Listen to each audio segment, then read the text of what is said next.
बिस्मिल्लाहिर्रहमानिर्रहीम, अस्सलाम वालेकुम। लाइव डॉक्टर शाहिद मसूद के साथ मैं हूँ सुमेरा सलीम।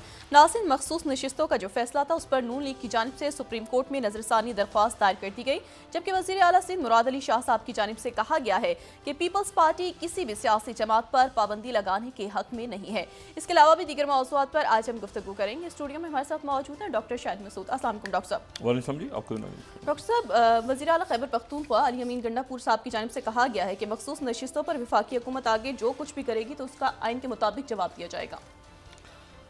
जी, ये तो अब तनाज़े अगले चंद दिनों में मज़ीद शायद मामलात ख़राबी की तरफ जा रहे हैं, और उसमें एक तो हमें इल्म नहीं है कि चाइना की तरफ जो गए थे एहसन इकबाल साहब, वहाँ से कोई ख़बर आई है कि नहीं, चाइना कर्ज़ों को रीशेड्यूल कर रहा है, नहीं कर रहा, क्या मामलात बने उसके। दूसरा जो है वो ज़ाहिर मईशत का एक जो बम है वो अभी ये बिजली के बिल और ये जो महीने का आखिर आ रहा है तो उस पर अवाम के ऊपर आने वाला है। दूसरा मसला मईशत का, दूसरा जो है वो ये सिक्योरिटी का क्राइसिस, जिसमें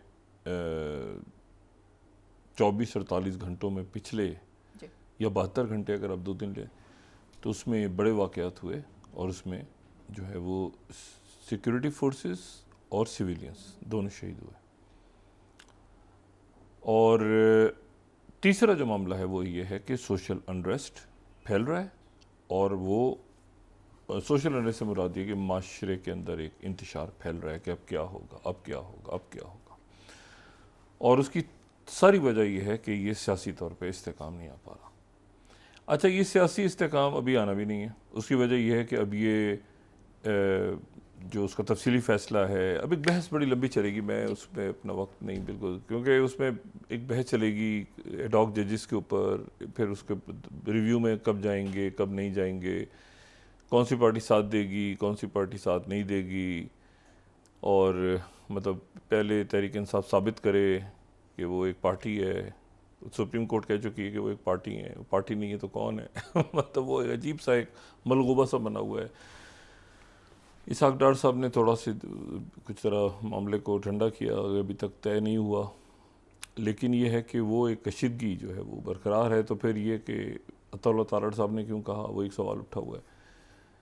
तो अभी कोई वाज़ेह नहीं है हुकूमत की या इस अरेंजमेंट की हिकमत अमली, और उसमें जितना ज़्यादा अदम इस्तेकाम होगा, ये बात मैं दोबारा दोहरा रहा हूँ, जितना ज़्यादा अदम इस्तेकाम होगा सियासी, उसका नुकसान तहरीक इंसाफ को नहीं होगा, इस अरेंजमेंट को होगा कि आप इस सियासी इंतशार को ख़त्म नहीं कर पा रहे, और अगर सारा ही काम दूसरे इदारों ने करना है तो आपने क्या किया।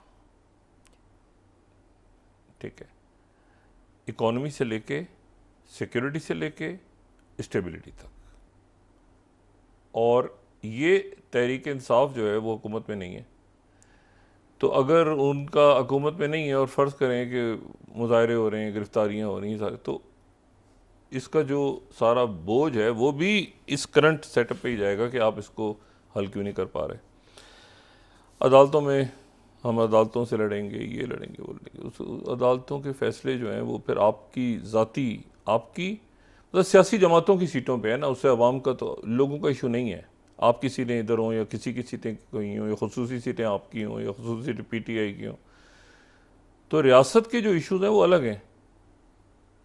रियासत के इश्यूज तो अलग है ना। अब आप अगर सारा ही उसमें सभी खप गए हैं, सभी कंज्यूम हो गए हैं, जो लफ्ज़ इस्तेमाल करता हूँ ना, सब कंज्यूम हो गए हैं उसमें, ये तो फारिग हो गए हैं, सारा का सारा सिस्टम ही फारिग हो गया है उसमें। मतलब देखें, मुझे नहीं पता खान साहब वज़ीर आज़म दोबारा बनते हैं, जाते जाते सबको सारा ही मतलब अब यहाँ हो गया, यहाँ तक बातें चलने शुरू हो गई कि कोई सिस्टम जा रहा है। मैं नहीं कह रहा, अब मैं नहीं कह रहा, अब हर जगह सिस्टम पता नहीं रहता ही नहीं रहता, पता नहीं क्या होगा। अब मैंने कहना बंद कर दी है, अब आप लोगों की बातें सुने, पता नहीं क्या होगा, अगर इमरजेंसी लग जाएगी, इमरजेंसी को प्लस प्लस प्लस प्लस हो जाएगा, या उससे भी आगे कुछ हो सकता है। मतलब एक खौफ फैला हुआ, डरे हुए सारे। भाई आप इसको, जब तक आप पावर में होते हैं ना, उस वक्त तक आप फैसला कर सकते हैं।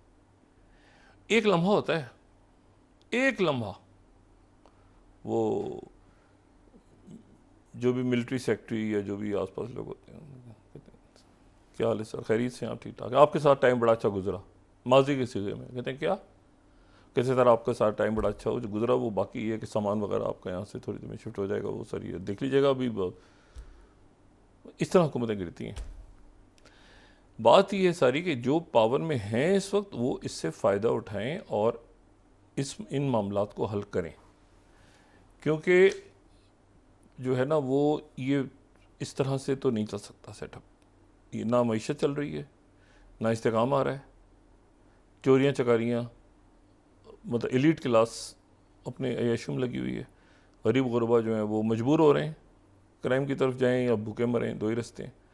और ये सिक्योरिटी के क्राइसिस ये बढ़ता जा रहा है, ये बढ़ रहा है। और अभी इसमें यानी आपको बाकायदा मुनज़्ज़म अंदाज में एक तो का वाक़या हो गया टेररिज्म का, तो लेकिन ये कि एक प्रॉपरली एक जो ये वाक़या हुआ है, ये इस बात की तरफ निशानदेही कर रहा है कि अगर संभाला ना गया मुख्तलिफ मामलात को, मैन मेड क्राइसिस है, पावर गेम है, असूलों की सियासत हो रही है, पावर गेम है।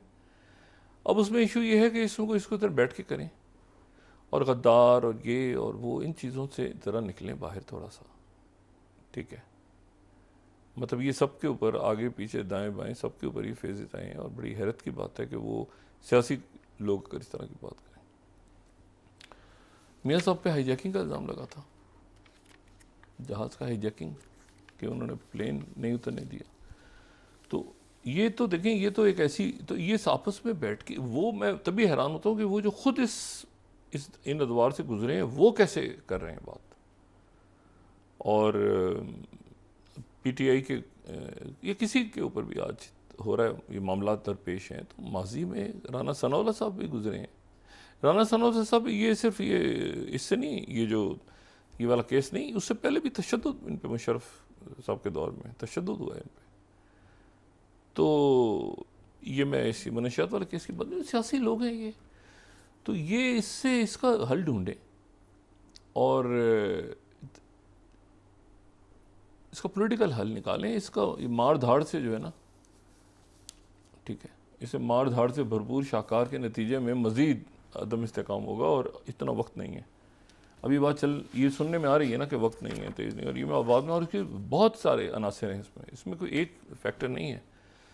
ये देखें, मैं गुजारिश करता हूँ इसहाक डार साहब से, बतौर मुल्क के वज़ीर ख़ारजा हैं, ज़ाहिर जो सिक्योरिटी फोर्सेस हैं, जो आर्मी चीफ़ हैं वो अपने तौर पे, और बाकी जो GSQ उसको अपने अंदाज में देख रहा होगा, लेकिन वज़ीर दिफा ख्वाजा आसिफ साहब और वज़ीर ख़ारजा, ये जो दहशत गर्दी का और ये मामलात हैं, इन मामलात को ज़रा देखें और पाकिस्तान का जो पॉइंट ऑफ व्यू है वो ज़रा दुनिया को बताएं, बाकी ममालिक को बताएं, उनको बताएं कि क्या इशू क्या हो रहा है, बजाय इसके कि वो सारा वक्त मतलब पीटीआई वो सियासत भी करें, लेकिन वो ज़रा कायल करें दुनिया को, क्योंकि इसमें और भी प्लेयर्स जो हमारे कुछ बरादर मुल्क भी कायल नहीं है हमारे, तो ज़रा कुछ काम उधर भी तवज्जो दें।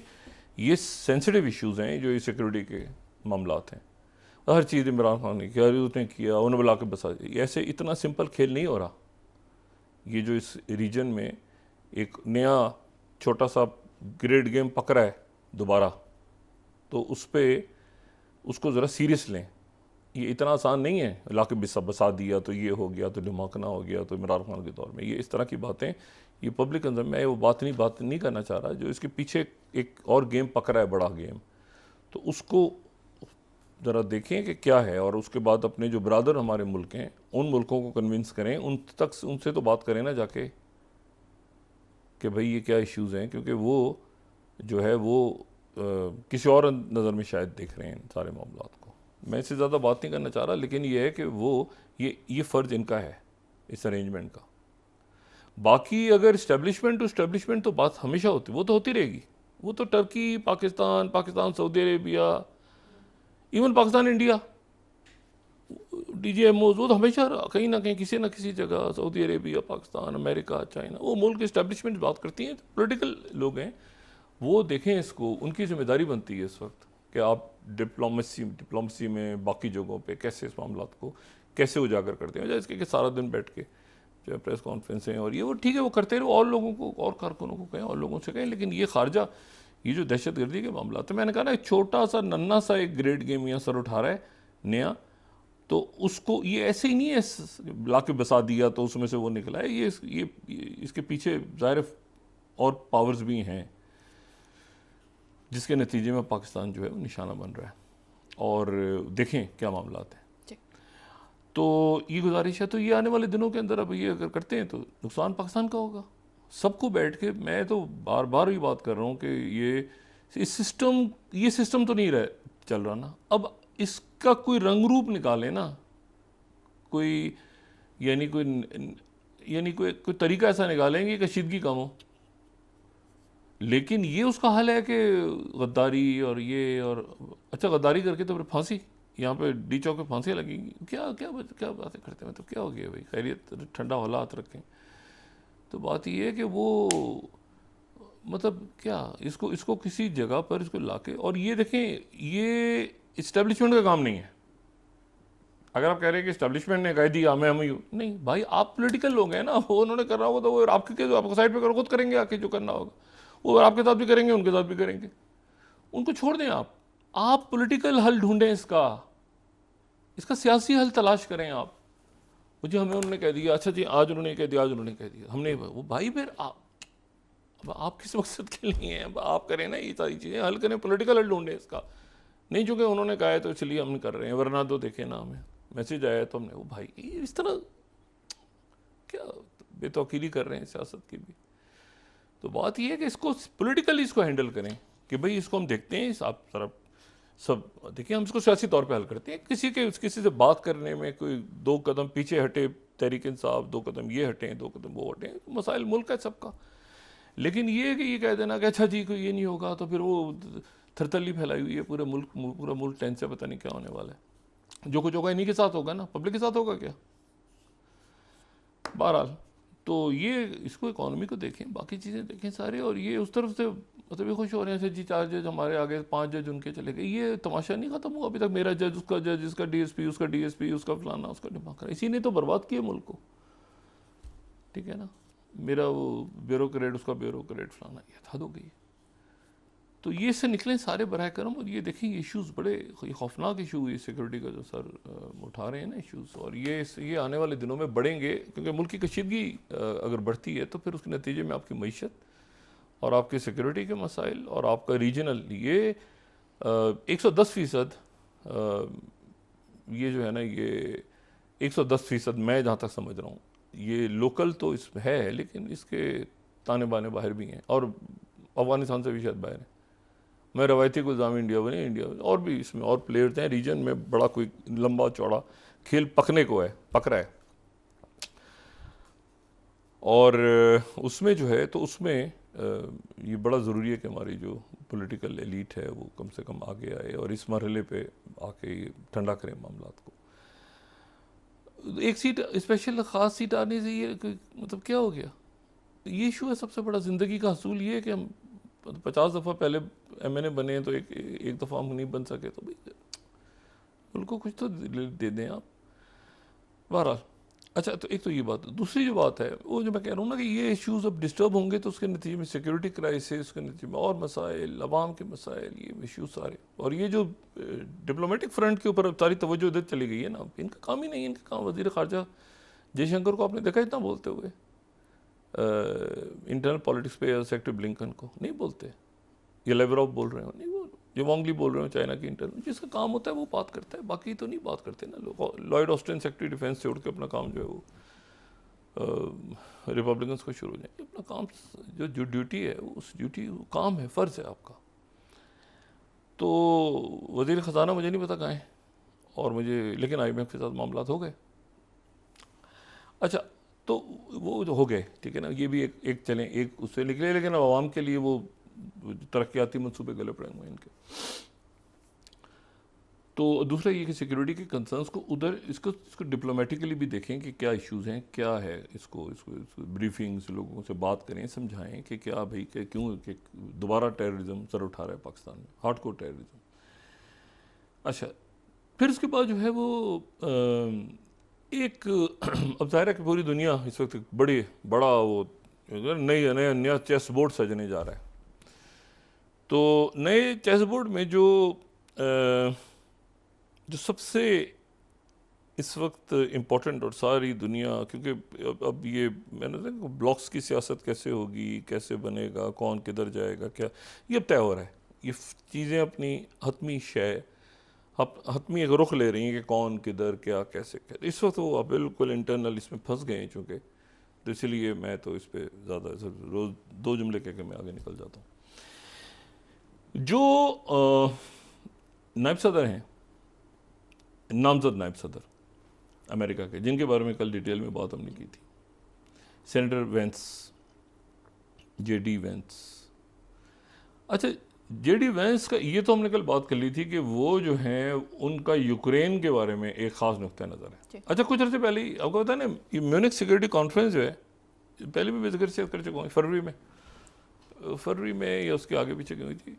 तो ये म्यूनिख सिक्योरिटी कॉन्फ्रेंस जो है ना, एक ज़माने में ये IISS की जेनीवा डायलॉग होता था, तो उसकी तकरीबन आप समझ लें कि ये उससे ज़्यादा अच्छे लेवल पे ये अब होने लगी है म्यूनिख सिक्योरिटी कॉन्फ्रेंस। ये आप समझ लें जैसे वर्ल्ड इकोनॉमिक फोरम की तरह से आप समझ लें सिक्योरिटी का ये एक इजलास होता है। आगे पीछे ही होते हैं चंद दिनों में, मेरे ख्याल से हफ्ते 10 दिन आगे पीछे हुआ था इस साल।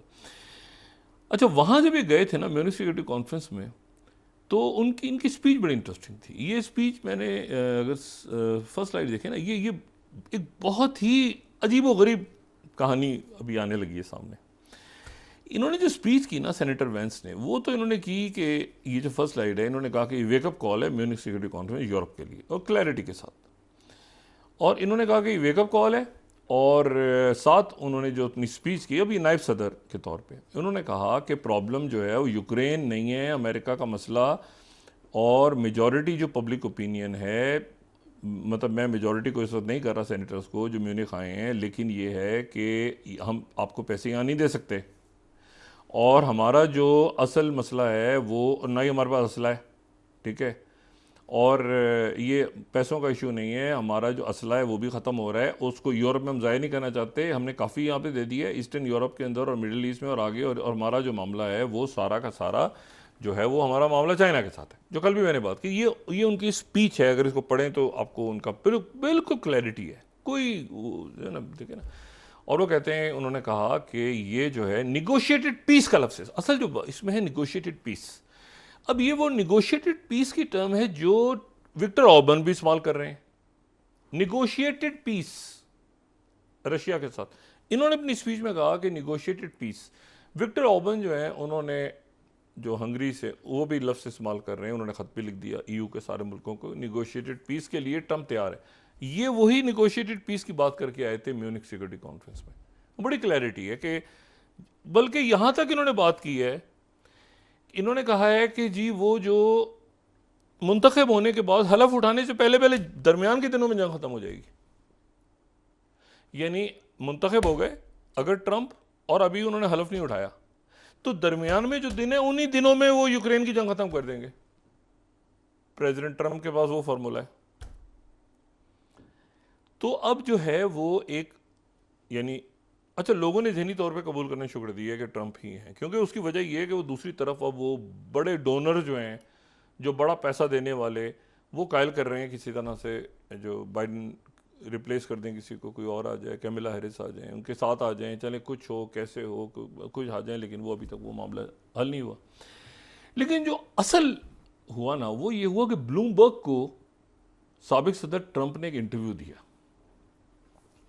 अच्छा, अब ये जो इंटरव्यू है ना उनका, ये इंटरव्यू जो ब्लूमबर्ग को उन्होंने दिया, और मैं आपको सिर्फ एक बात ही बताऊं कि ये इतना इंटरेस्टिंग इंटरव्यू है जो उन्होंने दिया है। अगर हम ये यहाँ पे देख सकें इसको, गार्डियन ने जिस तरह कोट किया, चलें ऐसे दिखा देते हैं, वो गार्डियन को दिखा देते हैं, फिर हम और भी कोट कर लेंगे। वो कहते हैं कि ताइवान जो है, ताइवान सेकंड स्लाइड, वो कहते हैं कि जो ताइवान है उसको अमेरिका को पैसे देने पड़ेंगे डिफेंस के लिए, ताइवान को। अच्छा, और ये जो है ना, ताइवान को पैसे देने पड़ेंगे क्योंकि वो ताइवान हमें कुछ नहीं देता।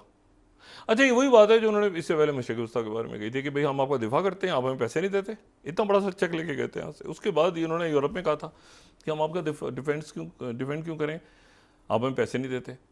अब इन्होंने ताइवान के बारे में कह दिया, लेकिन ताइवान जो है उसके बारे में जो बात करना है, ये बात इस बात ने, अच्छा न्यूज़ वीक इसको इस तरह कोट करे, Donald Trump suggest he would not defend Taiwan from China.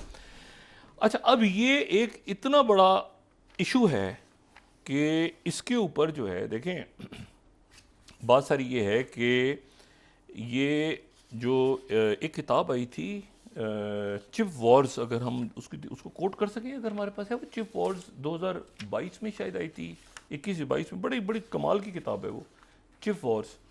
अच्छा, वो चिप वॉर जो है ना, उसको अगर पढ़े ना तो उसमें पूरा वो एक क्रिस मिलर जो हैं, ये टफ्ट यूनिवर्सिटी जहाँ से इत्तेफाक से मुझे भी जहाँ पढ़ने का इत्तेफाक हुआ है, तो टफ्ट यूनिवर्सिटी के प्रोफेसर हैं, हिस्टोरियन है, बड़ी ज़बरदस्त, इनकी कमाल किताब है चिप वॉर। इस किताब को मेरे ख्याल से मस्ट रीड किताब नहीं होती आज की दुनिया में, अगर किसी को जियो पॉलिटिक्स समझनी है तो चिप वॉर ज़रूर पढ़े। वो चिप वॉर के अंदर वही कहते हैं कि जनाब जो सबसे यानी हम ध्यान नहीं देते ना, ये टेलीफोन मोबाइल पड़ा हुआ है, ये जनाब फ्रिज है, ये कोई भी चीज़ें हैं, ये ठीक है, वेपन्स बन रहे हैं, ये बन रहे हैं, मतलब उसमें जो सबसे अहम चीज़ है उसकी तरफ हमारी तवज्जो नहीं है, और वो हैं चिप्स या सेमीकंडक्टर, जो कि वायरस से भी छोटे साइज़ का, बहुत ही, और बिल्कुल बाल की उसके ऊपर, और उसके ऊपर मिलियंस और बिलियंस ट्रांजिस्टर्स, इतना छोटा बन रहा है अब सेमीकंडक्टर। और वो सेमीकंडक्टर के ऊपर सारी दुनिया की जो आर्टिफिशियल इंटेलिजेंस और ये चैट जीपीटी और ये टिकटॉक और ये सारा दुनिया, स्मार्टफोन्स, ये वो सारा वो खड़ा है इसके ऊपर सेमीकंडक्टर्स पे। और 70% सेमीकंडक्टर्स या उससे भी ज़्यादा वो ताइवान के अंदर तैयार होते हैं। अच्छा, ताइवान की जो सबसे ज़्यादा इसमें जो इंटरेस्टिंग बात है वो ताइवान की जो सेमीकंडक्टर की मैन्युफैक्चरिंग जो TSMC उनकी है, तो TSMC जो है उस, अब डिज़ाइन उसका एप्पल वाले करें, लेटेस्ट डिज़ाइन करें उसका बैठ के, कोई सिलिकॉन वैली में बेहतरीन डिज़ाइन हो उसका कहीं डच डिज़ाइन करें उसको, वो पूरी दुनिया में इनके और भी जगह, लेकिन अल्टीमेटली जो उसकी मैन्युफैक्चरिंग है वो ताइवान में होगी। मतलब ताइवान ने उसको अपने पास रखा हुआ है, जो मैन्युफैक्चरिंग है ताइवान में होगी, ठीक है। और उसके लिए जो है वो ताइवान तक जाएंगी चीज़ें, ताइवान से वापस आएंगी, और ताइवान ने वो कंट्रोल किसी को नहीं दिया। तो अब ताइवान जो है वो, मतलब एनवीडिया वाले हों, एप्पल वाले हों, कोई भी हो, तो अल्टीमेटली उनको वहीं पे भेजना है। एरिज़ोना में उन्होंने प्लांट्स अपने खोले हैं, 65 बिलियन डॉलर्स के नए प्लांट्स वो 3 लगा रहे हैं, लेकिन अल्टीमेटली जो उसकी, मैंने आपसे कहा, डिज़ाइन कुछ भी हो वो, लेकिन उसकी जो मैन्युफैक्चरिंग के लिए वहाँ तक जाएगा। ताइवान ने अपने पास वो रखा हुआ सिस्टम। अच्छा, अब ये जो उनके नए उनके वज़ीर आज़म आए हैं, चो शुंग ताई, और ताइवान, अभी हमने बात की थी कि वहाँ पे प्रो चाइना और एंटी चाइना, ताइवान वही जगह है जहाँ पर नैन्सी पेलोसी गई थी तो चाइना ने घेर लिया था। और ये जब इन्होंने बात की थी तो चंद रोज़ पहले हमने जिक्र किया था, चाइना ने पूरा ब्लॉक कर दिया था और कहा था पनिशमेंट, ये पनिशमेंट है, आपने जो जुमला अदा किया है, क्योंकि चाइना जो है वो ताइवान को अपना हिस्सा समझता है। अब ये जो इंटरव्यू दिया इन्होंने डोनाल्ड ट्रंप ने, तो उससे तो पहले तो ये हुआ है कि ये जो TSMC है, ये TSMC के बगैर हमारे मोबाइल नहीं चल रही है, ध्यान में रखें। हमारे किसी का मोबाइल, किसी के फ्रिज, ये घरों पे जो रेफ्रिजरेटर, ये आगे पीछे हर जगह सेमीकंडक्टर्स, चिप वॉर है, हमारा ध्यान नहीं जाता ना। तो बात सारी ये है कि वो सिर्फ इस इंटरव्यू को देने के बाद जो है वो उनके शेयर्स जो हैं वो गिर गए। मैं CNBC को कोट कर रहा हूँ, 6 स्लाइड, सिर्फ उन्होंने जुमला कमेंट्स दिए, और वो जनाब एनवीडिया से लेके, और वो जनाब टक करके जियो पॉलिटिक्स जो है वो टक पर, ये फोकस ताइवान, 5th स्लाइड अगर हम देखें ताइवान की news, Taiwan shares and sharply down TSMC। Trump ने रिमार्क दी। आप इसकी वल्नरेबिलिटी देखें अब ज़रा, ये दुनिया का सबसे सबसे पावरफुल कंपनी भी है और सबसे ज़्यादा कमज़ोर भी है। अभी याद है कुछ अर्से पहले जल्जला आ गया था ताइवान में, तो एक थरथली पड़ गई थी कि 7.2 का जल्जला आ गया, कहीं ऐसा तो नहीं। लोग कहते लोग मरें जो मरेंगे, ऐसा तो नहीं कि उनकी मैन्युफैक्चरिंग तो ख़राब ना हो जाए 2-3 दिन के लिए, तो पूरी दुनिया रुक जाएगी। अब मसला ये है कि वो मलेशिया में आप मैन्युफैक्चरिंग करें, इवन जो सिलिकॉन वैली है वो भी एक जगह ही सेफ़ नहीं है, इसके बहुत सारे प्लांट्स आगे पीछे। लेकिन चूंकि सेमीकंडक्टर का खेल ही सारा चिप वॉर है, कि मैंने आपसे कहा ना, ये आप किताब पढ़ें तो आपको। अब वो कहते हैं कि हम इसको डिफेंड नहीं करेंगे। दूसरी वजह उन्होंने वजह क्या बताई, उन्होंने कहा एक तो हमें कुछ नहीं देता ताइवान, और दूसरा ये कि 100% हमारा कारोबार ताइवान ले गया है सेमीकंडक्टर्स का। अच्छा, ये फैक्चुअली बात गलत है। उसकी वजह यह है कि ताइवान जो है वो, यानी उसको वो चाइना मानता, वो सॉरी अमेरिका उनको मानता तो नहीं है 79 से, लेकिन एक पैक्ट तो हुआ है ना कि उनका डिफेंड उनको करेगा, ये करेगा, ऐसे करेगा, वैसे करेगा। अच्छा, फिर इन्होंने ये भी कहा कि शी जिनपिंग मेरे बड़े अच्छे दोस्त थे, ये डोनाल्ड ट्रम्प ने कहा, लेकिन फिर पेंडेमिक आ गई, उसमें मामला ख़राब हो गए, कोविड आ गया, लेकिन अच्छे दोस्त थे और ये वो। लेकिन ताइवान को हम डिफेंड नहीं करेंगे, ताइवान हमें पूरे पैसे नहीं देता, हम क्यों डिफेंड करें, और सारा हमारा कॉर। अच्छा, अब यहाँ दो मामले, अब ताइवान की तरफ से डिफेंस आई, क्योंकि वहाँ जो वज़ीर आज़म बने हैं उनका तो रगड़ा लगा दिया चाइना ने कि वो तो प्रो अमेरिका हैं, ठीक है। वो उधर से भी, अच्छा उधर वो ट्रम्प आकर कह रहे हैं कि हम तो दिफा नहीं करेंगे। अब जनाब ये हुआ कि वो एक तो स्टॉक गिरा उनका, दूसरा ताइवान डिफेंसिव, उन्होंने कहा कि देखिए हम अपना खुद भी डिफेंस सारी बढ़ा रहे हैं, और जो ये मैं 7 स्लाइड कोट कर रहा हूँ कि 2022 से उन्होंने, ये उनका मीडिया है वहाँ पे बता रहा है, Taiwan page US 4.75 billion for defence since 2022, Trump says it is not enough. अब देखें ना, ये एक अजीब रौला पड़ गया है कि भाई पैसे दो, ठीक है।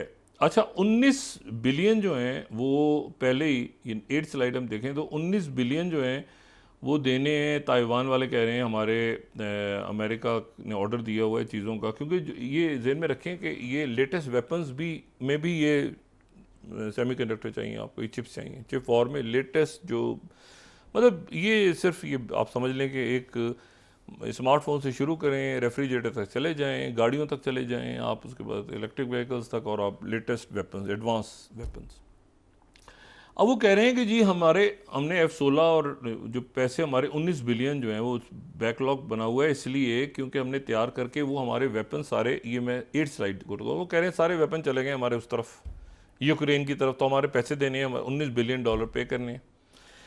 अच्छा, अब ये जो है, लेकिन उसके नतीजे में जो वल्नरेबिलिटीज़ है इसकी, कि कितना ख़तरनाक है ये, इसमें जो इनकी किताब का थीम है ना चिप वॉर का, वो ये है कि दुनिया की सबसे अहम जो इस वक्त सप्लाई चेन समझ लें आप, और सबसे वल्नरेबल, वो सेमीकंडक्टर की सप्लाई चेन है। वो सारी दुनिया डिपेंड इस पे कर रही है कि जी हमारे पास चैट GPT आ रहा है कि नहीं आ रहा, हमारे मोबाइल फ़ोन चल रहे हैं कि नहीं चल रहा, हमारा व्हाट्सएप चल रहा है नहीं चल रहा, हमारा स्काइप चल रहा है कि नहीं चल रहा, हमारा टिकटॉक आपस में बात हो रही है नहीं हो रही।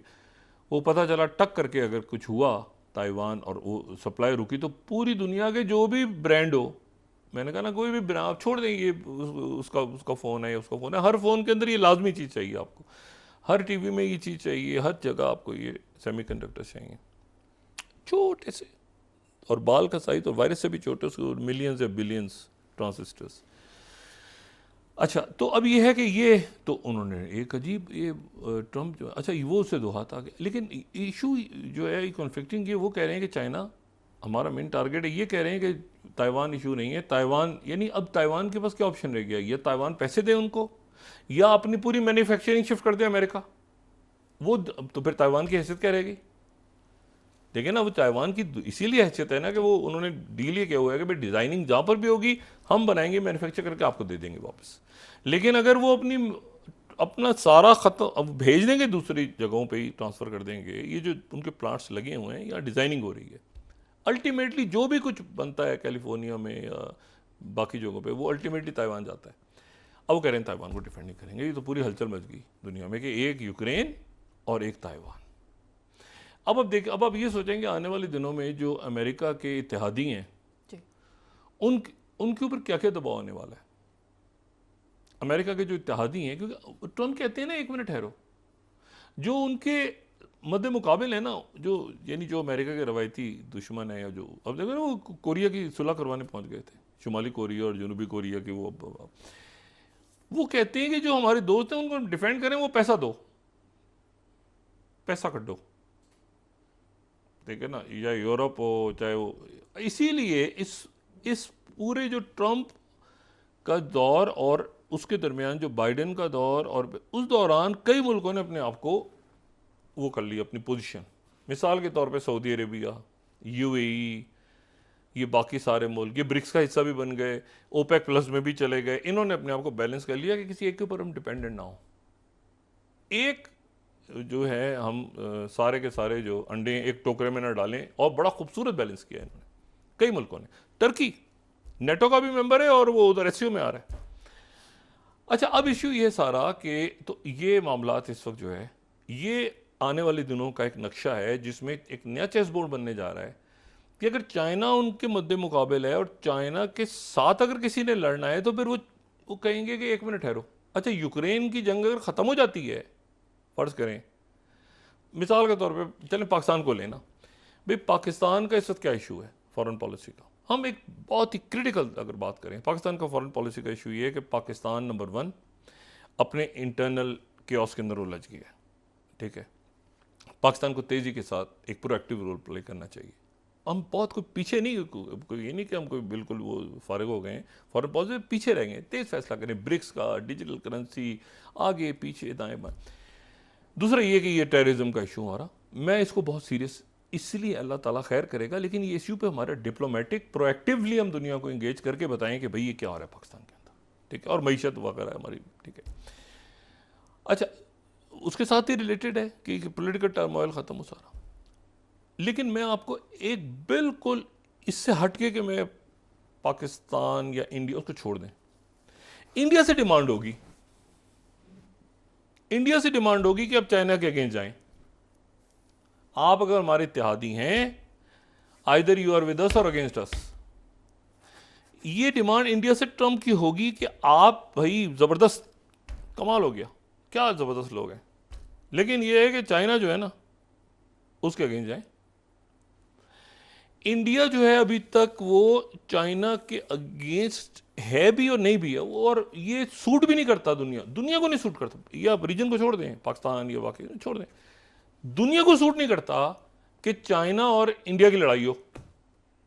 उनका ट्रेड आपस में चल रहा है, उनका बेशुमार मामला है, लेकिन वो प्रेशर जब ताइवान को कह रहे हैं, वो भाई ताइवान से कह रहे हैं कि वो ताइवान के ऊपर सारी उनकी वो ये नहीं पॉलिसी है कि ताइवान के ऊपर जनाब वो अमेरिका वो कह रहे हैं कि नहीं हम डिफेंड नहीं करेंगे।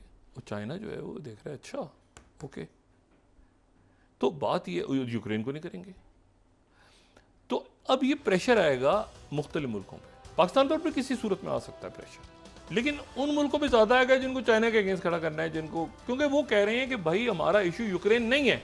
अच्छा, जब इस रीजन में आएंगे, इस रीजन में अमेरिका आता है, देखिए ना, ये जो भी उनका होता है चाइना, तो यहाँ मुल्क कौन से ममालिक हैं भाई, वो जाके वो बल्गारिया से तो नहीं कहेंगे ना कि आप चाइना से लड़ो, ये चाइना के बारे में कोई पॉलिसी इख्तियार करो। इसी रीजन के ममालिक ने अपने आप को कंपोज करके अपनी एक पूरी प्रॉपर, सऊदी अरेबिया, टर्की, हमारे रवायती दोस्त हैं ये सारे मुल्क, चाइना और अमेरिका के साथ भी, यूरोप है, बाकी आप प्रोएक्टिव।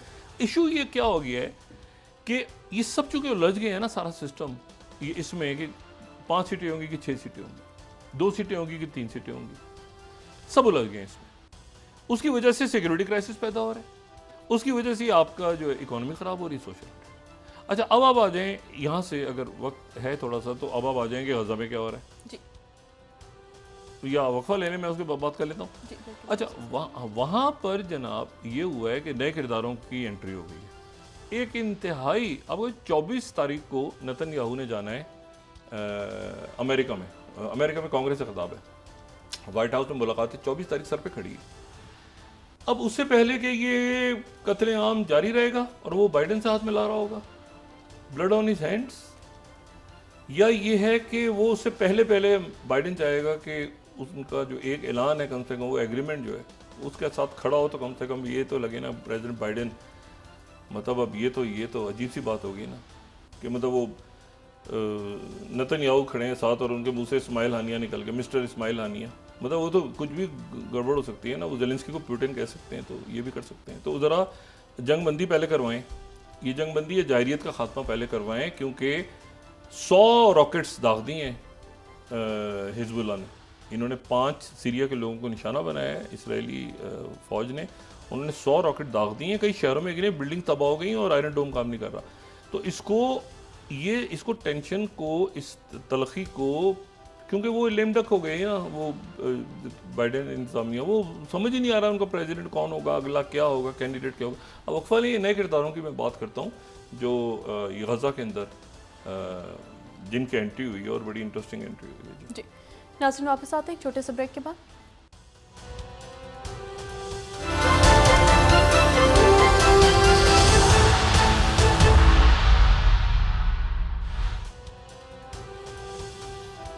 वेलकम बैक नाज़रीन। तो डॉक्टर साहब आप ये कह रहे थे कि जो मुल्क में सियासी हिजान है इसको कम करने की ज़रूरत है। नहीं, ये तो अब मुझे नहीं पता कि किस तरह ख़त्म होगा। मैं तो बार बार ही बात दोहरा रहा हूँ, कोई ऐसी बात नहीं जो मैंने आज की हो, लेकिन ये कि आने वाले दिनों में ये मुझे तो हालात ये कोई असल में कोई मतलब मैंने वही कहा ना कि वो पावर से हट के ज़रा थोड़ा सा बाकी इश्यूज़ की तरफ ध्यान देंगे ना, तो फिर वो टाइम निकल जाता है, वक्त होता है ना हर चीज़ का। आप कहते हैं उस वक्त आपने बात नहीं की थी, उस वक्त हमें करनी चाहिए थी, उस वक्त ऐसे था वैसे था, वो टाइम निकल जाता है। ये बड़े इंपॉर्टेंट दिन है। अच्छा, इसमें जो दूसरी जो बात है वो ये है कि ईरान के ऊपर उन्होंने इल्ज़ाम लगाया, उन्होंने कहा कि जी ईरान जो है वो इसमें एक्टिव है। एक साजिश अमेरिका की तरफ से कहा गया कि एक साजिश के बारे में हमने जो है वो सीक्रेट सर्विस को बताया था कि कुछ अरसे से जो है वो ईरान प्लान कर रहा है डोनाल्ड ट्रंप के ऊपर अटैक। लेकिन उसके साथ ही हमारे पास कोई ऐसा सबूत नहीं है कि हम थॉमस कुक का कोई रब्ता हमें ईरान से नहीं मिल रहा। अभी अजीबोगरीब किस्म का बयान है कि भाई ईरान कर रहा था, तो ईरान के फिर जो मंदूब है वहाँ पे, अच्छा रशिया के जो फॉरेन मिनिस्टर हैं वो भी इस वक्त न्यूयॉर्क में अक़वाम मुत्तहिदा के वहाँ पर उनकी मुलाकात हुई है। ईरान की जो कायम मकाम वज़ीर ख़ारजा हैं, उन्होंने खैर उनके मंदूब ने कहा है कि भाई कासिम सुलेमानी को मारा था, कत्ल करने का जो है हुक्म दिया था ट्रंप ने, ट्रंप मुजरिम है, लेकिन हम इसको लेके जाएंगे आलमी अदालतों में और इसके ऊपर मुकदमा चलाएंगे, कानूनी रास्ता इख्तियार करेंगे, हम इस तरह काम नहीं करते। लेकिन उसके साथ ही एक और वाक़या हुआ, ये तो समझ में आती है ना बात कि ईरान के ऊपर इल्ज़ाम लगा दिया, ये तो बात यहाँ तो समझ में आती है। एक और साहब हैं, और उन साहब का जो नाम है वो है विक्टर मेदवेचक, अगर मैं उसको सही तरह से प्रोनाउंस कर रहा हूँ। और ये जो हैं ये हैं आप समझें कि ये कई दफ़ा पार्लियामेंट के रुकन भी बने यूक्रेन की, और यूक्रेन की पार्लियामेंट के रुकन बने, और उसके बाद ये यूक्रेन में जो है वो जब यूक्रेन में पहला ऑरेंज रेवोल्यूशन आया, यानी ऑरेंज रेवोल्यूशन जिसके बारे में प्यूटन कहते हैं कि उसके पीछे CIA विक्टोरिया न्यूलैंड थी, पहला 2004 में आया था। तो जिन सियासतदानों का धड़न तख्ता हो गया था वो थे जो प्रो प्यूटन थे, यानी प्रो प्यूटन थे, और ये जो हो रहा था आज़ादी दो और ये सारा जो भी हमें सोवियत से कम्युनिस्टों से छुड़ाओ, ये करो, तो उसके पीछे वो कहते हैं CIA थी। वो बाद में टेलीफोन कॉल्स वगैरह भी आ गई, वो मान लिया। इसी तरह से तो ये वो थे जो प्रो मॉस्को यूक्रेनियंस थे, और उसके बाद 2014 में भी यही हुआ कि वो जो मैदान पे जो पूरा रेवोल्यूशन और ये जो पूरा हुआ, और उसके बाद फिर उसको वो आ गया, यानी रशिया जो है फिर वो उसने अंदर आ गया यूक्रेन के, उसने कहा था कि यहाँ पे आप छेड़खानी मत करें। तो यूक्रेन की पार्लियामेंट में एक जो है वो प्रो मॉस्को, अच्छा जो प्रो मॉस्को है वो अपोजिशन में, तो वो बड़ी भारी अक्सरियत के साथ पार्लियामेंट में उनको पकड़ लिया, उनके लीडर हैं ये। जैसे जंग छिड़ी यूक्रेन के साथ, रशिया, इनको गिरफ्तार कर लिया, और फिर जो प्रिजनर्स का तबादला हुआ तो इनको प्यूटन ने कहा कि हमारे वाले करो। सबसे पहले ये अपने सियासतदानों को जो यूक्रेन के पार्लियामेंट के अरकान हैं लेकिन इस वक्त मॉस्को में हैं, और ये जब भी कोई निगोशिएटेड सेटलमेंट या ये सारी होती है तो ये इनमें से कुछ या जैसे भी होगा वो वापस आएंगे, और यूक्रेन के लोग हैं। अब उनके वो लीडर ऑफ द ऑपोजिशन है, लेकिन चूंकि उनको गिरफ्तार कर लिया था ज़ेलेंस्की ने, अब ज़ेलेंस्की उनके साथ नरम हो रहा है क्योंकि वो एक दुनिया तब्दील हो रही है। लेकिन विक्टर मेदवेदेचक ठीक है ना, इनको गिरफ्तार कर लिया था, फिर वापस किया ये मॉस्को में। इन्होंने जनाब खत लिख दिया है ट्रंप को, और इन्होंने खत लिखा है ट्रंप को, एक सरकारी खत लिखा है बतौर अपोजिशन लीडर यूक्रेन। और ख़त में ये लिखा है कि जो कातलाना हमला हुआ है उसके पीछे ज़ेलेंस्की है, क्योंकि तो तुम यूक्रेन की हमायत ख़त्म करने की बातें कर रहे हो ना, ये जो है ना तुम्हारे यहाँ जो प्रो यूक्रेन लोग बैठे हैं अमेरिका में जो पुतिन के अगेंस्ट हैं, उन्होंने साथ मिलकर हमला करवाया है। ये वो जो थ्योरी, एक वो कंस्पिरेसी थ्योरी, वो ख़त लिख दिया कि इसके पीछे जो है ना वो लोग हैं जो यूक्रेन की वॉर को जारी रखना चाहते हैं, तुम यूक्रेन की जंग को ख़त्म करना चाहते हो, इसके पीछे। अब वो जनाब ख़त वो उधर जैसे होते हैं ना, कॉपियाँ उसकी फोटो कॉपियाँ डिस्ट्रीब्यूट हो रही हैं। आज कन्वेंशन का आखिरी दिन है, तो आज वो मेरे ख्याल से वैंस से खिताब करेंगे।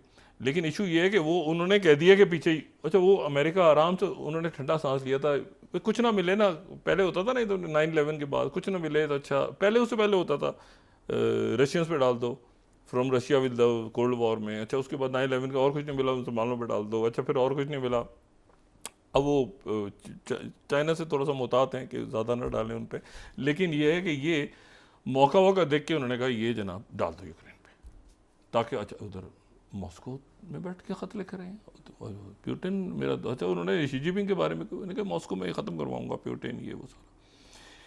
अब जनाब एक तो ये वहाँ भी डेवलपमेंट हो गई। दूसरी जो बात है वो ये है कि ये मुज़ाकरात आगे जा रहे हैं तेज़ी के साथ। अच्छा मैं थोड़ा सा ये गज़ा की बात में करने से पहले ना, ये मुज़ाकरात तेज़ी से आगे जा रहे हैं, और इसमें मैं सिर्फ एक बात सिर्फ ये कर दूं इसमें कि जो बांग्लादेश की ख़बरें आ रही हैं ना, मुजाहरे हो रहे हैं, तलबा निकले हुए हैं, सड़कों पे पथराव हो रहा है, 6 लोग उनकी वहाँ पे डेथ हो गई है, सारी यूनिवर्सिटीज़ आज बंद हो गई, कॉलेज बंद, ये क्या हुआ क्या है? वहाँ की जो हाई कोर्ट है उन्होंने कहा है कि 71 की जो वॉर थी उसमें जिन लोगों ने हिस्सा लिया था उनके ख़ानदानों को का 30% कोटा होगा, ये हाई कोर्ट ने फैसला दिया है। अब जो मोहतरमा हसीना वाजिद हैं उन्होंने वो जलती पे तेल डाला और उन्होंने कहा कि अच्छा ये तो रज़ाकार का लफ्ज़ वहाँ इस्तेमाल होता है उन लोगों के लिए जो यानी जो मगरबी और मशरिकी पाकिस्तान को एक साथ देखना चाहते थे, उनके लिए वो लफ्ज़ इस्तेमाल होता है रज़ाकार वहाँ पे बांग्लादेश में, और उसका मतलब एक तरह से टॉन्ट होता है कि ये जो है ये मतलब खालिदा ज़िया के साथ या इतने नेगेटिव है। उन्होंने उस पर कहा कि रज़ाकार, ये तो रज़ाकार है ना, इनका तो काम है। वो जनाब उसका हंगामा फैल गया, आग लग गई, मारा मारी, फिर वो कौम से खिताब कर रही हैं, फिर एक मतलब एक क्योस है वहाँ बांग्लादेश में। और क्योस के पीछे वजह ये बतानी ज़रूरी थी कि स्टूडेंट्स वो निकल आए, कोटा सिस्टम, वो दोनों की लड़ाइयाँ हो रही हैं, उधर वो हैं मारकुटे।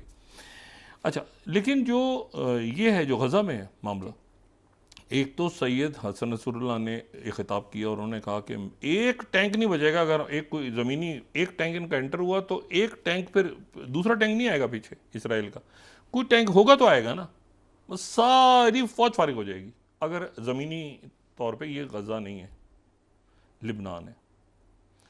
एक तो ये उन्होंने सख्त तरीन जो बात हो सकती थी वो की, इन्होंने चूँकि वो वहाँ पे अटैक्स मुस्तकिल हो रहे हैं और जो लेटेस्ट अटैक हुआ उसमें सीरिया के 5 बंदे वहाँ पे, तो ये हसन नसरुल्लाह ने कहा है कि अब मतलब हम फुल फ्लैश तैयार हैं। साथ ही उन्होंने 100 रॉकेट मिसाइल दाग दिए शुमाली इसराइल आगे पीछे दाएँ बाएँ, वो पूरी कोशिश है मुआहिद हुस्न की। अच्छा अब इशू इसमें क्या है कि भाई वो भी राज़ी हो गए, मतलब एग्रीमेंट में अब क्या चीज़ अटका ये हुआ है कि एक तो फिलाडेल्फी कॉरिडोर, वो भी काफ़ी हद तक मामला, अब इस वक्त जो है डेविड बानिया नहीं लेकिन बाकी टीम्स मौजूद हैं, बड़ा एग्रीमेंट तकरीबन राज़ी हो गए हैं सारे, लेकिन वो कहते हैं ना कि क्या वाकई क्या ऐसा होने जा रहा है, वो ये वाली सूरत हाल। पहला उसमें मसला ही अटका हुआ है कि जो गज़ा में अगली हुकूमत किसकी होगी, मतलब हमास नहीं तो फिर कौन, क्योंकि सीज़ फायर का दूसरा मरहला शुरू नहीं होता तो हमास तो रहेगी। अच्छा इसराइल अब एक बात से वो एक और कंडीशन रख दी है कि ये शुमाल से जनूब, जनूब से शुमाल जाने से पहले हम चेक करेंगे, क्योंकि ये तो फिर हमास पूरे फैल गई और दरमियान में कहीं मुआहदा टूट गया तो ये तो मज़ीद पावर के साथ आ जाएंगे। अच्छा उसमें जो है वो अभी बूट्स ऑन ग्राउंड आने को कोई तैयार नहीं हो रहा अरब ममालिक में से, क्योंकि वो बूट्स ऑन ग्राउंड वो आएंगे तो उस वक्त आएंगे ना जब हथियार वगैरह सारा आगे बात बढ़ेगी, तो बीच में पता चला कि वो इसराइल ने गड़बड़ कर दी, कुछ माहिदा टूट गया, तो बीच में मुसलमान मुल्कों की फ़ौजें क्या जा, ये तो नॉन स्टार्टर है ना कि वहाँ पर वो जाएं, अमेरिका आके बैठे। लेकिन अमेरिका के जो यरूशलेम में उनके जो नुमाइंदे मौजूद हैं, उनके जो लेफ्टिनेंट जनरल हैं जो डील करते हैं पैलेस्टाइन को भी, और पैलेस्टाइन को भी डील करते हैं और साथ उसके इसराइल को भी देखते हैं और पैलेस्टाइन को भी के मामला वगैरह को भी देखते हैं। तो वो जो हैं वो वहाँ पर मौजूद है। उनका ये 16 का नाम है लेफ्टिनेंट जनरल माइकल फेंजल, ठीक है, लेफ्टिनेंट जनरल माइकल फेंजल, ये उनका तारुफ है। ये अच्छा, इनकी जो पोस्ट है ये बड़ी इंपॉर्टेंट पोस्ट है क्योंकि ये पैलेस्टीनियन अथॉरिटी और जो इसराइल की सिक्योरिटी कोऑर्डिनेटर है। It's very important post. अच्छा, अब ये जो है, अच्छा इनका बैकग्राउंड भी बड़ा इंटरेस्टिंग आप पढ़ें तो ये वो एक ज़माने में मतलब एक बड़ा इनका यानी इराक, अफगानिस्तान एक प्रॉपर, और ये जब 9/11 हुआ तो वहाँ पे रिचर्ड क्लार्क के साथ इंटर्नशिप या फेलोशिप कर रहे थे, फिर ये डिक चेनी टीम में चले गए प्रॉपर, यानी डिप्लोमेटिकली भी और मिलिट्री वाइज भी। तो ये वहाँ बैठ के यरूशलेम में बैठ के सिक्योरिटी का बता सकते हैं पैलेस्टीनियन अथॉरिटी को इसको। लेकिन कुछ लोगों के ऊपर इतराज़ है। मिसाल के तौर पे जो एक साहब हैं जो कि पैलेस्टीनियन अथॉरिटी के इंटेलिजेंस चीफ हैं, माजिद फराज शायद नाम है उनका, माजिद फराज। तो माजिद फराज के ऊपर वो बड़ा सख्त एतराज़ है। वो हमास वाले कहते हैं कि माजिद फराज जो है वो इसने तो हमास के लोगों की मुखबरियाँ की हैं इसराइल के साथ। तो काफ़ी नाम ऐसे हैं जो पैलेस्टीनियन अथॉरिटी चाहती है हम आ जाएँ। अभी इसीलिए चाइना ने बुलाया सबको कि अब सब इधर आ जाओ, बच्चों बैठ के इधर ठंडा मामला को ठंडा करो। लेकिन जो असल बात है ना वो ये कि बूट्स ऑन ग्राउंड कौन सी फ़ौज पहले जाएगी, और वो वहाँ पर जाने के बाद वो हमास के लोग वहाँ मौजूद होंगे, क्योंकि पहले मरहले से दूसरे मरहले में जाना है ना। तो इस दौरान सिक्योरिटी कौन करेगा? इस दौरान जो है वो सिक्योरिटी कौन करेगा वहाँ पे? मतलब एक थोड़े से रिलीज हो गए, असल बात तो दो रियासत की तरफ जाना है ना। अब इन्होंने कहा, उनकी तरफ से हुआ फायर, उन्होंने कहा बदएतमादी तो एक्सट्रीम पे है। फिर उसके बाद तो वो जो लोग रिहा होंगे कैदी, इसराइल कह रहा है कि इन कैदियों को यहाँ से भेज दो रिहा करके किसी और मुल्क। मतलब जो संगीन जराइम में, जो इसराइल के मुताबिक संगीन जराइम में फ़लस्तीनी है जेलों में, तो उनको यहाँ से निकाल दो। मगर कहाँ निकाल दो? वो कहते हैं हम यहाँ तो जाएंगे नहीं, हमने तो सारे हम तो जेलों में बना, ये तो हमारी ज़मीन, इसके लिए तो हमने आज़ादी की, हम कहाँ जाएंगे भाई जेलों से निकल के? हमारा घर है, हमारे यहाँ पे 15 साल से अंदर है, 20 साल से, हम कहाँ क्यों जाएंगे किसी और मुल्क? हम तो यहीं रहेंगे। इसराइल कह रहा है यहाँ रहेंगे तो ये तो हीरोज़ होंगे। अभी एक रौला पड़ा हुआ है। तो ये मामला अब इसकी निटी-ग्रिटीज़ तय हो रही हैं कि भाई ये कैसे होगा। अच्छा, फिर टोनी ब्लेयर का नाम भी आ गया कहीं से कि ये दरमियान में कोई जो टोनी ब्लेयर को बड़ा मतलब नापसंद करते हैं वहाँ पे लोग। उन्होंने कहा नहीं, उनके बिजनेस इंटरेस्ट वगैरह जो भी वजूहत है उनका है, उन्होंने कहा मैं पीस के दरमियान में आना चाहता हूँ। वो नाम उधर से रिजेक्ट हो गया। माजिद फराज का नाम है। एक और नाम आया, ये है वाशिंगटन इंस्टीट्यूट से आजकल रिलेटेड हैं, निकोलाई मिलेदिनेव, अगर मैं सही तरह से 17 स्लाइड पे इनका नाम प्रोनाउंस कर रहा हूँ। ये जो है ये अक़वाम मुत्तहिदा से वाबस्ता रहे हैं और बल्गारिया के ये साबिक फॉरेन मिनिस्टर हैं। इनका भी नाम दरमियान में आया कि ये वहाँ पर वो पीस कीपिंग और ये सारा करें, क्योंकि ये फ़लस्तीन, ये उन इलाकों में इनका नाम भी रिजेक्ट हो गया। टोनी ब्लेयर का भी हो गया। ये खामोशी से नाम थे कि कौन सुपरवाइज़ करेगा, लोगों ने वो किया ना अपना नाम पेश किया, उनका नहीं। अब आखिर में ये हो रहा है कि यूनाइटेड नेशंस और यूरोपीय यूनियन और यूनाइटेड नेशंस के ऊपर तैयारी हो रही है।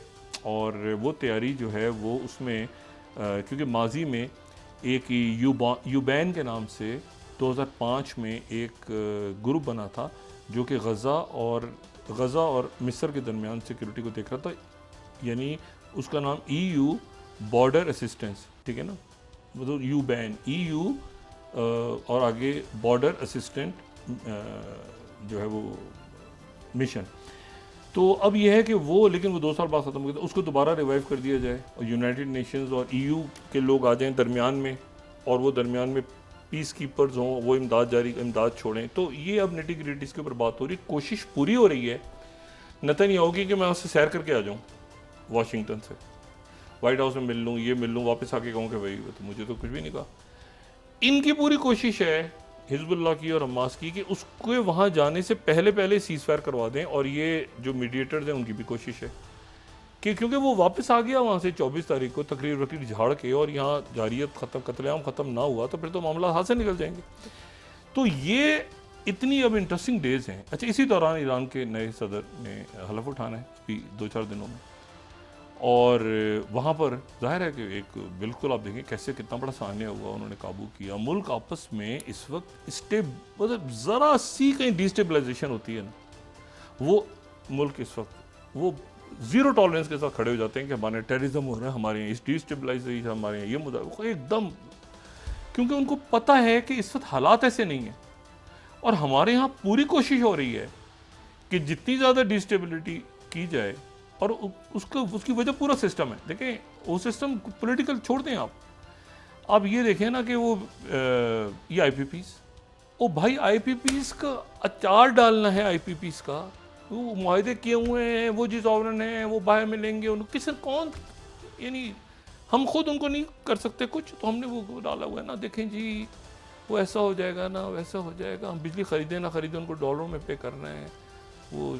तो ये एलीट क्लास जो है ना, इसको बस एक मेरे ख्याल से वक्त ऐसा आ गया है, क्योंकि लोगों में अगर हिजान फैला तो पॉलिटिकली भी वो स्टेबलाइजेशन नहीं है, टेररिज्म सर उठा रहा है। तो ये बराए करम हमारे अकाबरीन जो हैं, ये इसको बैठ के 3 चीज़ें, फिर वही इकॉनमी, फॉरेन पॉलिसी, सिक्योरिटी और सोशल अनरेस्ट, ये 3-4 चीज़ें जो हैं ये पैदा ना हो। बाकी सियासत और बाकी मामलात सारे करते रहें, लेकिन इतना उसको ना कर दें कि लोग जो है वो माशरे पूरा पोलराइज हो जाए कि यार पता नहीं क्या होने वाला है, पता नहीं क्या होने वाला है। अल्लाह ताला खैरियत से ये दिन गुजर गए, और ये यानी मुहर्रम के हवाले से कोई वाक़या नहीं पेश आया। अल्लाह ताला का एहसान है। और बड़ी हस्तियाँ, क्या तारीख़ी वाक़या करबला, उसको पे हम बात नहीं कर सके इस प्रोग्राम में, लेकिन ये है कि देखते हैं कि आगे हालात किस तरफ जाते हैं। जी, बहुत शुक्रिया डॉक्टर साहब। नाज़रीन, इसके साथ ही आज का प्रोग्राम अपने अख्ताम को पहुंचा। मुझे सुमेरा सलीम को इजाज़त दीजिए। अल्लाह ने के बाद जी डॉक्टर साहब, अपने दोस्तों रिश्तेदारों को दुआ के लूँगा, सब ख्याल रखिएगा। अल्लाह हाफ़िज़।